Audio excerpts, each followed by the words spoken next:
Hello मित्र, जय माताजी। हूँ दियाबेन परमार अमरेली थी। मारी चेनल નું નામ દિયાબેન ડીનું રસોડું। તો આજે આપણે શેઝવાન ચટણી બનાવશું। તો શેઝવાન ચટણી બનાવવા માટે આપણે આ મરચાં લીધા છે, એને આપણે આ પલાળી દીધા અને વઘાર માટે આપણે તેલ લીધું છે 1-1.5 ચમચા જેટલું। અને આ આપણે લસણને આ રીતે ક્રશ કરી લીધું છે। 2 ગાંઠિયા લસણના લીધા હતા। થોડુંક આપણે આદું લીધું છે। 3 થી 4 મરચાં લીધા છે, એને આપણે ક્રશ કરી લીધું। અને ટમેટા સોસ લીધો। 2 ચમચી આપણે લાલ મરચું લીધું। આપણે વિનેગર લીધું થોડું, અને ખાંડ લીધી છે 1 ચમચી ઉપર, અને સ્વાદ પ્રમાણે આપણે મીઠું લીધું છે। તો પહેલાં આપણે આ જે મરચાં છે એને આપણે મિક્સરમાં કાઢવાના છે।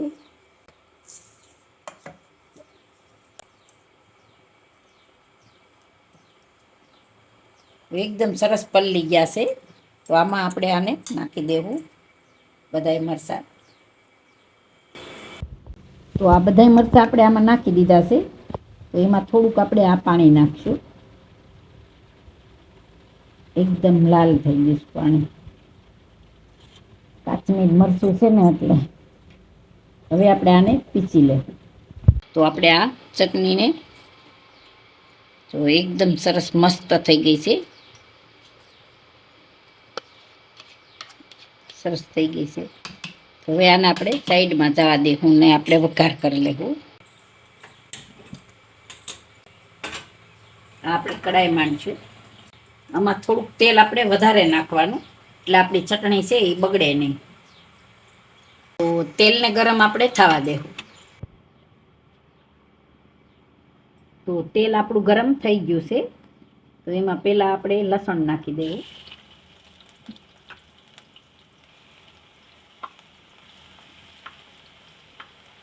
ગેસ એટલે થોડોક ધીમો કરી નાખશું।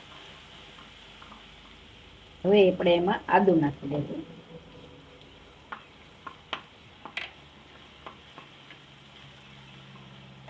આપણે મરચાં છે એ નાખી દેવું। બધું ઝીણું ઝીણું આપણે ખમણી નાખવાનું સરસથી।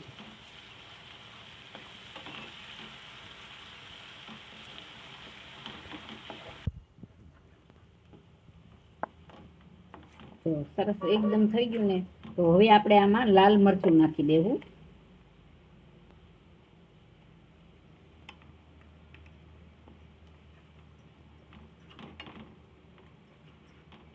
પછી આ આપણે મિક્સરમાં કાઢ્યા છે એ મરચાં નાખી દેવું। તો આ બધું આપણે આમાં નાખી દેવું।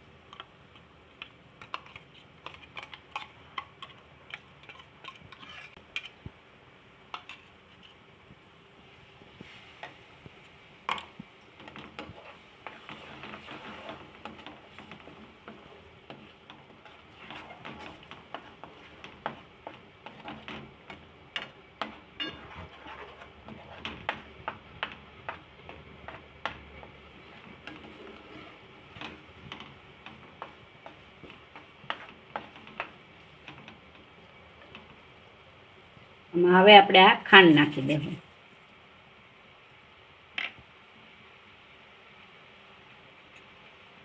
ટમેટા સોસ છે એ નાખી દેવું આપણે।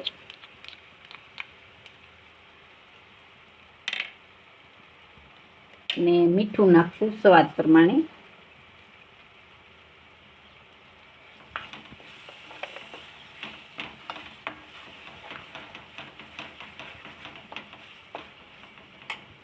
હવે આપણે આ છે એમાં થોડુંક આમાં પાણી નાખીને આ આપણે થોડુંક નાખી દેવું અંદર।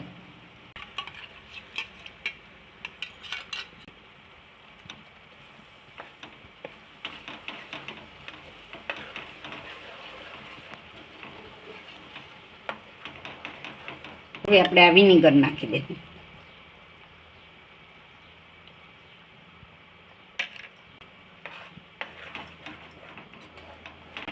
હવે આપણે આને ઘડીક વાર પાકવા દેવાની છે।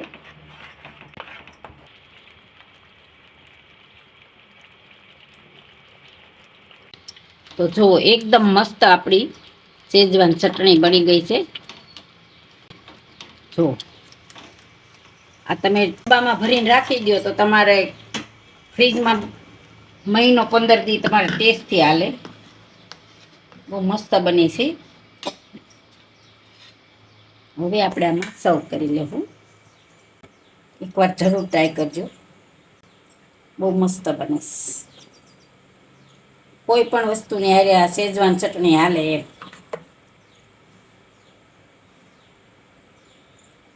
પડી હોય તો ઘાએ ઘા આપણે બનાવવી ન પડે ને હાલે એમ.